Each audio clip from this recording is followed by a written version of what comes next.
From Thom Hartmann's Daily Take Substack. The day America stepped over the edge. The reason we're at a pivotal moment in America is because most people don't know how to answer this question. Quote, how do you know when you're really no longer living in a democracy? End quote. Published September 19th, 2025. The following is a song inspired by this article.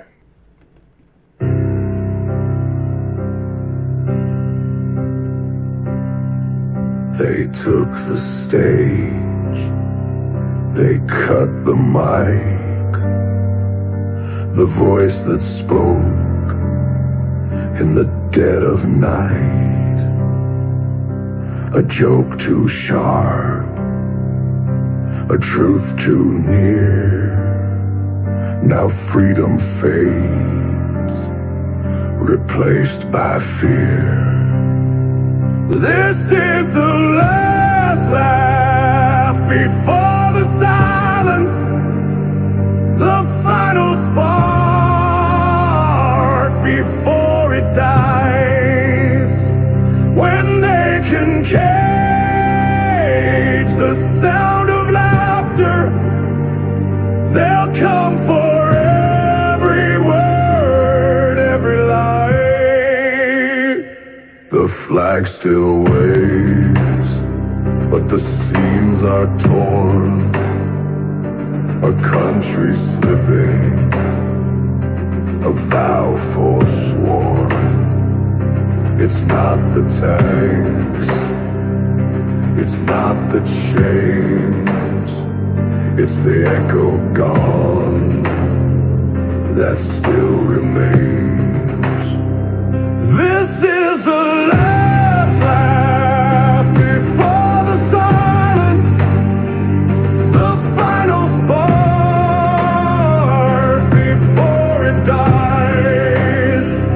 When they can cage the sound of laughter, they'll come for every word, every lie.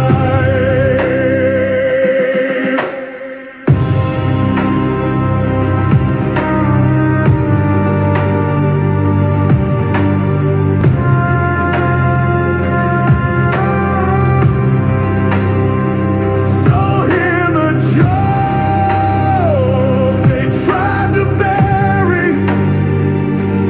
It's the truth they fear the most. The last laugh before the silence. May it haunt them like a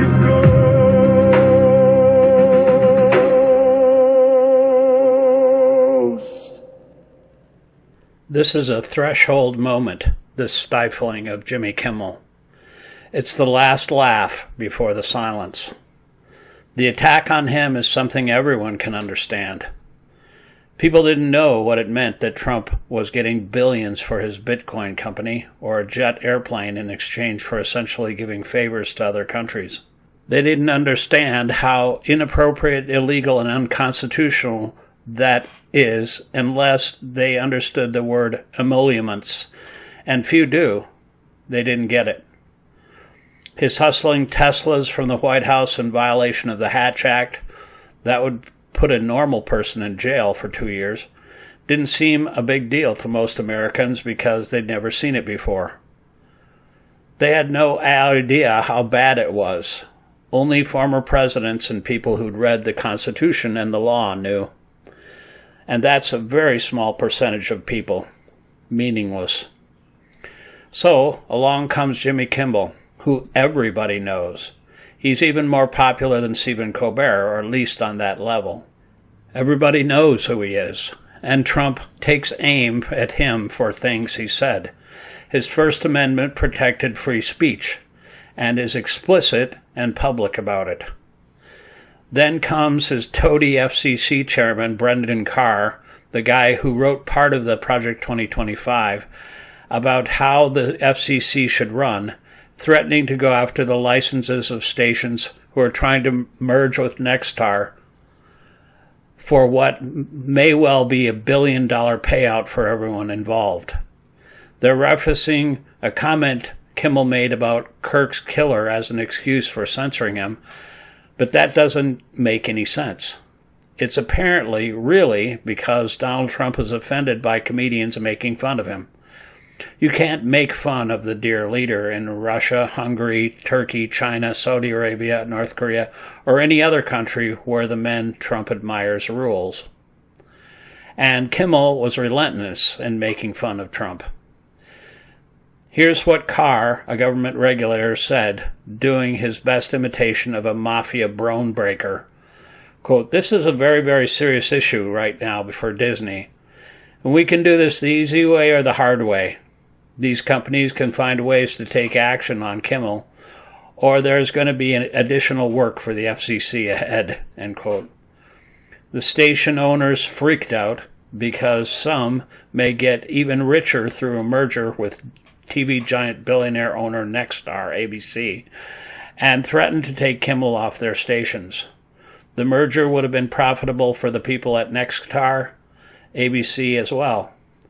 And that merger requires Carr's approval because it requires breaking or changing the anti-monopoly rules that forbid any company to own stations that reach more than 39% of Americans.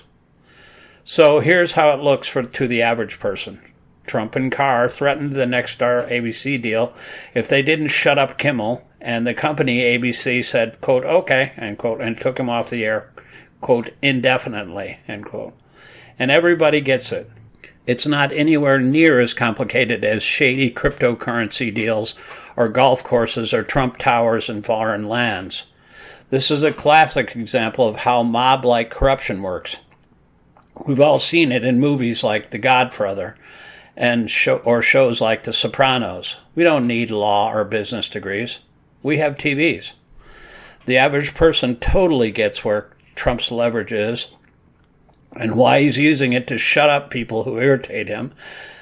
That is relatable to the life of anybody who's ever been bullied or shaken down.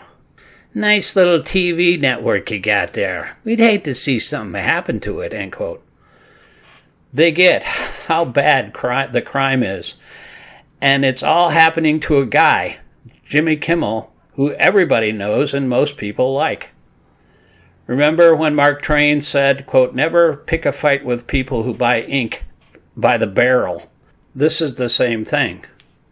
Quote, "Never pick a fight with a popular figure who can create a press conference with a quip," end quote. That's why Putin outlawed comedians and puppets who ridiculed him. The reason why we're only realizing that we're at a pivotal moment in America is because most people didn't know how to answer this question. Quote, "How do you know when you're really and truly no longer living in a democracy?" End quote. How do you know when you're definitely no longer living in a free nation? Most people think it's when the tanks are rolling down the streets, and while people in Washington, D.C. are seeing that right now, it's not most people's lived experience. They haven't confronted a tank, been asked for their papers, or been locked up in an ICE detention center. But everybody knows Jimmy Kimmel. So the new understanding is, quote, you don't live in a free country anymore when comedians can no longer criticize the president, end quote. That's a criterion for the end of freedom that everybody understands. Up until the last few days, most Americans didn't think we'd lost our freedoms or are about to. Didn't think that we'd become a tyranny or on the verge where the king will come against you no matter who you are, no matter what political party you vote for. Just ask registered Republicans Comey, Milley, or Miller, or how obscure you may be. Just ask the Columbia students. Don't get me wrong, many Americans, perhaps a majority, thought things were bad. They hated inflation and the joblessness going up and all that stuff from the tariffs and Trump's erratic foreign policy and his constant sucking up to or deferring to Putin. They didn't like all of their hard-earned tax dollars going into the pockets of the morbidly rich like Trump and his friends and the 13 billionaires on his cabinet. People in America generally realize that pretty much everything Trump has done is for either himself, the billionaire class, or to punish people of color and queer people. They're generally unhappy about it, and pretty much every metric of every study shows it. But they didn't realize that they had lost what makes this country great: our personal freedom of speech, our ability to speak our minds, our freedom to have multiple viewpoints and multiple voices and news sources to listen to or watch. But when this happens to Jimmy Kimmel, everybody suddenly understood. That's why this is an earthquake moment for the United States. If the Democrats fail to seize on this opportunity, they are completely incompetent.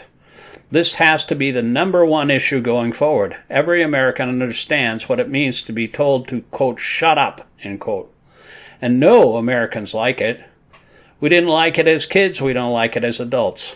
In fact, Trump's suppression of free speech is already starting in a small way to, quote, hit the regular people, end quote. Folks are getting fired, doxxed, and even having their lives and homes threatened with violence for things they said online about Charlie Kirk and his shooter. We're starting to bleed into that, quote, civil war, end quote, bottom of the pyramid that I wrote about yesterday. So, the moment is urgent.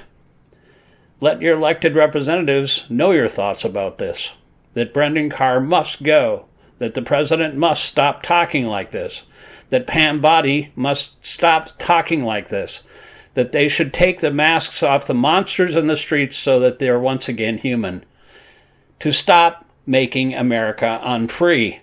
It's time to stand up and speak out, because if we don't now, like Jimmy Kimmel, we may not be able to speak out at all in the near future.